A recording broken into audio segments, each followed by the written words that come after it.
America's debt is now over $38 trillion. So, protect your savings with something real. Gold. Sanctuary Metals helps you move a portion of your retirement into physical gold. Tax-deferred and penalty-free. Please call 800-801-6487 or just visit sanctuarymetals.com to get your free retirement defense guide. That's sanctuarymetals.com. The Larry Kudlow Show on the Red Apple Podcast Network. So another big event this week. The President Trump unveiled what he calls the Great Health Care Plan. And I guess one of the keys to his thinking is monies should be spent and sent directly to the patients, to the consumers, health savings accounts and whatever, and then let them make choices.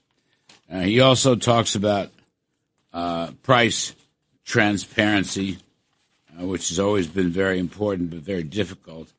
And he also is sort of railing against the insurance companies, but he's railing against these benefit managers, which he feels are guilty of kickbacks.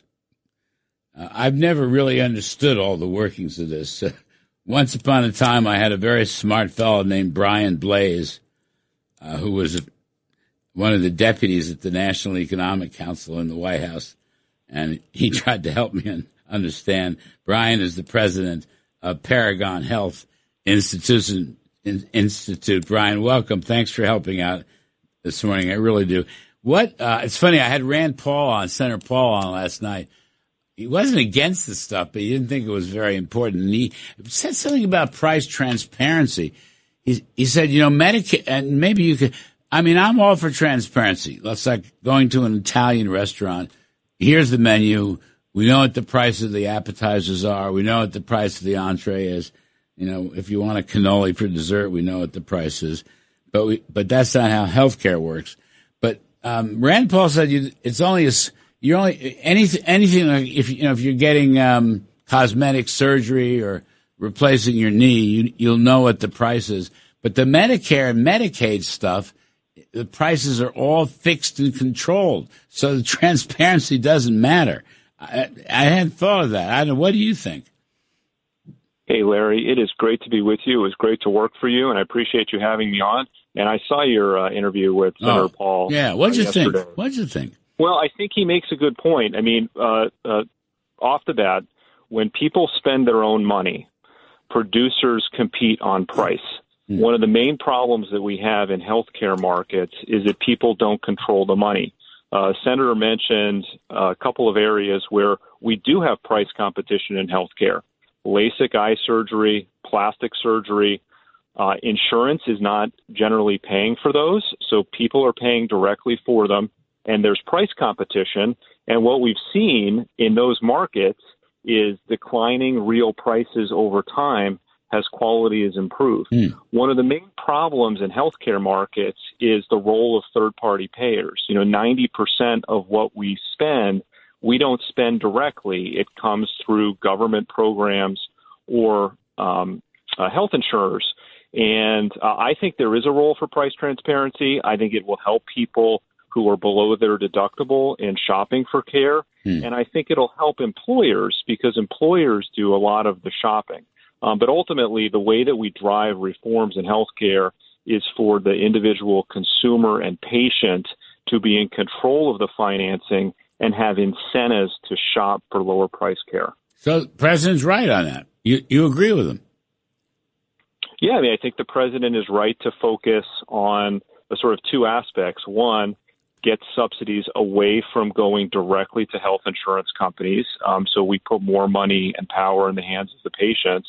And to build on what he did when we were working for him in term one, to get the price information out there.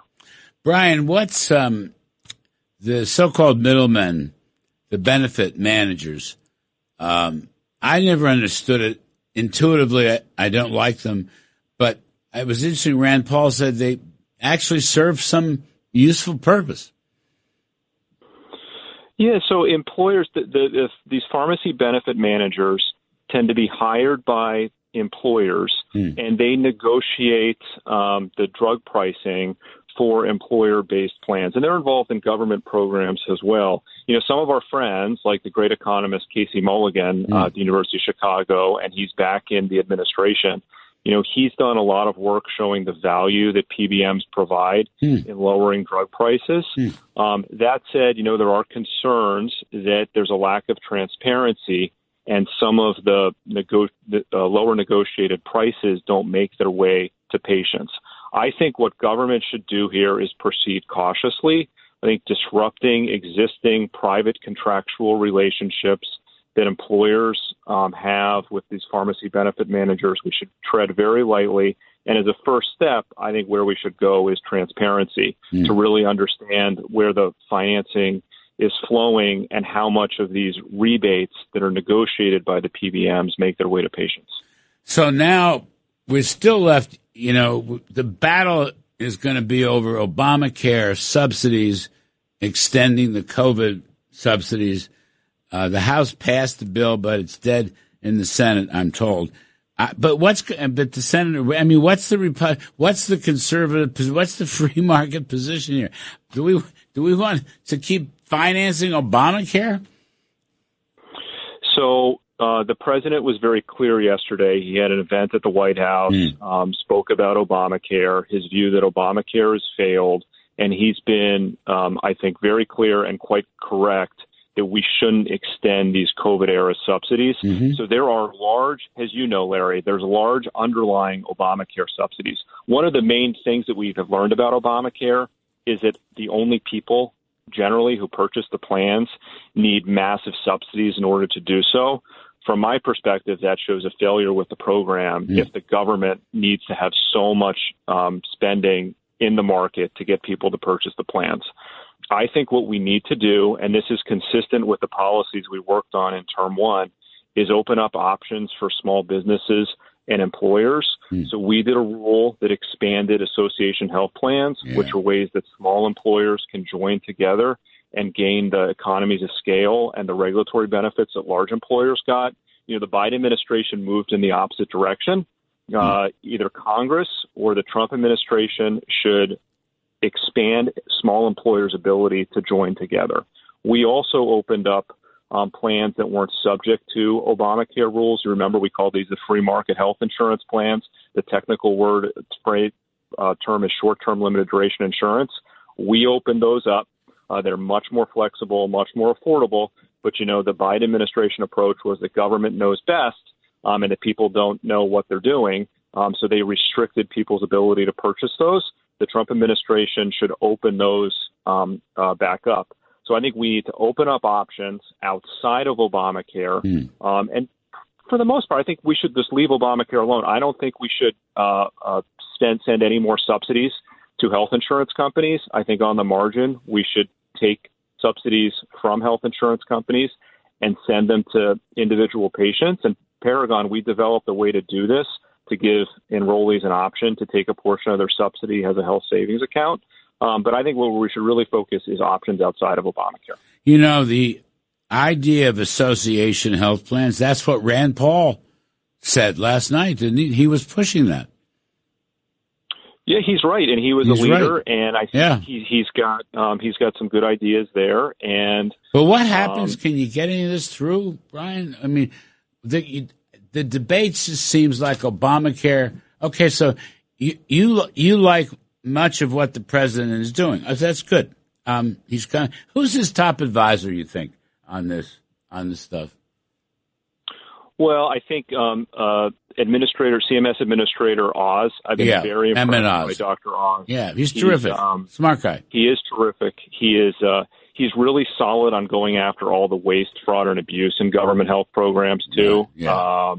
And he knows this stuff cold. He's a pal of mine. He's very good. Who else? Well, we've got our friend Theo Merkel, who is back in the White House, and I think is Theo. He went back to the NEC, or where is he? Theo's at the Domestic Policy Council. Okay. So that's good. Theo's terrific. But the thing is, Brian, I just got a minute. legislatively, the Democrats are so far away from this. Yeah, Larry, I think they're not serious, and the just dumping more subsidies on top of health insurance companies, like, we need to call them out. What their policies are, it's cronyism, and it has led to so much waste and fraud. The Democratic Party is really the party of the big health insurance companies, and their only agenda item in healthcare is to increase government subsidies for health insurance companies. That is not going to make anything more affordable. It's going to keep costs high and prices high. I think we need to just continue to lay out the problems with government programs, and eventually there's going to have to be a policy solution, because healthcare in this country is unaffordable for both families and taxpayers. Yeah, got to go to the mat for these reforms. Brian Blase, president of the Paragon Health Institute, worked with us in the White House National Economic Council first term. Thank you, buddy. Terrific stuff. All right, we're going to take a break, and I think we're going to come, my pal Bruce Blakeman, running for governor of New York, a very smart guy. It's going to be a great race. And the question is, New York City is already bankrupt before we get into socialism and collectivism. Anyway, stick around. I'm Kudlow. We'll be right back. The Larry Kudlow Show on the Red Apple Podcast Network. Every week, the Payne family cuts straight to the real financial story. The one question, Bob, everyone's asking is, are we in an artificial intelligence bubble? You've been through boom and bust. What do you think? No hype, no myths. Just what actually matters to your money. Does feel very similar to what we experienced in the 90s. Where are we, though? Are we in 1995, 1997, 1999? Listen to the Pain Points of Wealth on the Red Apple Podcast Network.